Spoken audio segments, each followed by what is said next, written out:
Em primeiro lugar, eu quero manifestar o meu mais absoluto inconformismo com o fato do ex-presidente Lula, Luiz Inácio Lula da Silva, que por várias vezes compareceu de forma voluntária para prestar esclarecimentos perante as autoridades competentes, seja agora submetido a uma desnecessária condução coercitiva para prestar mais um outro depoimento. No ambiente republicano, no ambiente democrático, o protagonismo da Constituição, sob orientação do Supremo Tribunal Federal, constitui importante salvaguarda. E segundo o entendimento de nossa Suprema Corte, o respeito aos direitos individuais passa, nas investigações, pela adoção de medidas proporcionais, que jamais impliquem em providências mais fortes, ou seja, mais gravosas, do que aquelas necessárias para o esclarecimento dos fatos. Em segundo lugar, eu quero também me manifestar não só meu inconformismo com o vazamento ilegal dos termos de uma hipotética delação premiada feita pelo senador Delcídio do Amaral. Manifesto a minha indignação com os termos das denúncias que teriam sido firmados nesta delação. Em 2014, eu quero lembrar aos senhores que eu prestei informações detalhadas à Procuradoria-Geral da República a respeito dos fatos relativos à aquisição da refinaria de Pasadena ou de Pasadena pela Petrobras. À época, os senhores noticiaram, tanto nos jornais como nos meios digitais, como também, muitas vezes, pela televisão. Essas informações foram exaustivas e embasadas em atas de reunião do Conselho de Administração da Petrobras. Com base nesses documentos que nós enviamos à Procuradoria, o senhor Procurador-Geral da República, Dr. Rodrigo Janot, determinou o arquivamento da investigação, afirmando taxativamente que, abre aspas, não é possível imputar o cometimento de delito de nenhuma espécie aos membros do Conselho de Administração, mormente quando comprovado que todas as etapas e procedimentos referentes ao perfazimento do negócio foram seguidos. Fecha aspas. Isso também foi noticiado pelos senhores. Foi noticiado pelos senhores que a questão relativa a Pasadena tinha sido arquivada pelo senhor procurador. Observe que nas declarações atribuídas ao senador Delcídio Amaral, nenhum elemento concreto, nenhum elemento novo foi apresentado de forma a propiciar qualquer alteração acerca dessa compreensão firmada pelo senhor Procurador-Geral com base em documentos das atas do Conselho. E quero lembrar que a primeira parte, ou seja, os 50% de fato adquiridos pela Petrobras e autorizados pelo Conselho, foi em 2006. Os segundos remanescentes 50% não foram autorizados pelo Conselho, porque o Conselho foi informado pela diretoria executiva que havia duas cláusulas que não constavam da informação inicial. Então, foi isso que foi entregue ao doutor Janot. Recorde-se ainda que o senador Delcídio do Amaral não integrava nem a diretoria executiva e nem o Conselho de Administração da Petrobras à época. Também nessa hipotética delação, o senador Delcídio Amaral teria afirmado que meu governo teria feito gestões junto ao Poder Judiciário para mudar os rumos da Operação Lava Jato. Uma iniciativa teria sido tomada por mim.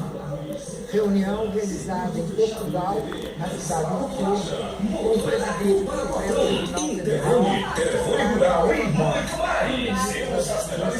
José Eduardo Carvalho. Em nota, o presidente da Suprema Corte desmentiu essa absurda versão, afirmando textualmente que nós já havíamos anteriormente afirmado de público, ou seja, que o objeto dessa reunião foi exclusivamente a discussão acerca de um projeto de lei que tratava de reajuste dos servidores do Poder Judiciário. A premência da reunião se devia ao fato que os servidores, à época, estavam em greve e os ministros do Supremo Tribunal, juntamente com o ministro Cardoso, estavam em Coimbra, numa reunião. E eu estava indo para uma reunião também dos BRICS e parei em Porto, porque todas as vezes nós temos de fazer escala. E eu escolhi Porto para poder conversar com o ministro Lewandowski. Na mesma linha, teria o senador Delcídio do Amaral afirmado que diretamente eu teria tentado negociar de forma imoral a nomeação de ministros do STJ para conseguir a libertação de investigados que se encontravam presos preventivamente. Eu quero declarar que jamais falei com o senador a esse respeito. Aliás, do ponto de vista institucional, não teria nenhuma razão de pedir a um senador para conversar com um juiz. Até porque não é o senador que participa dos processos de nomeação de ministros, nem do STJ, nem tampouco do Supremo. É importante destacar que eu nomeei 16 ministros do STJ e 5 ministros do Supremo. E que, na turma a qual ele se refere, tinha 3 ministros nomeados por mim. Um deles votou a favor, os outros 2 votaram contra. Então, é absolutamente subjetiva e insidiosa a fala do senador, se ela foi feita. Portanto, o ministro Marcelo Navarro, o presidente do STJ, Francisco Falcão, os desembargadores Newton Trisotto e Nelson Schaeffer negaram peremptoriamente a existência de quaisquer tratativas do governo a respeito. A afirmação atribuída ao senador, assim, restou claramente desmentida. Finalmente, também carece de qualquer credibilidade a afirmação de que o encerramento da CPI dos bingos teria sido feita para beneficiar de alguma forma minha campanha presidencial. Esta afirmação não precisa de testemunhos para ser desmentida. Ela se desmente pela própria temporalidade, pelos fatos, os dados, o tempo. A CPI dos bingos teve início em 29 de junho de 2005 e foi encerrada em 20 de junho de 2006. Ou seja, ela foi aberta praticamente a uma semana da minha posse como ministra-chefe da Casa Civil e distante 4 anos da minha indicação à presidência da República. Sem dúvida, ninguém em 2006 tinha a possibilidade de supor que eu seria candidata à presidência da República e antever essa situação. É, portanto, descabida, é, portanto, absurda qualquer associação entre o encerramento desta CPI com a minha campanha eleitoral de 2010.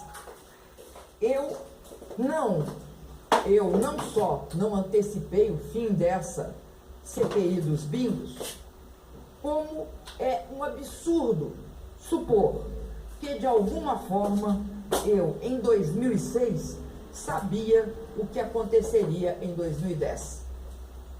Acredito ser lamentável que ocorra ilegalmente o vazamento de uma hipotética delação premiada que, se chegou a ser feito, teve como motivo único a tentativa de atingir a minha pessoa e o meu governo.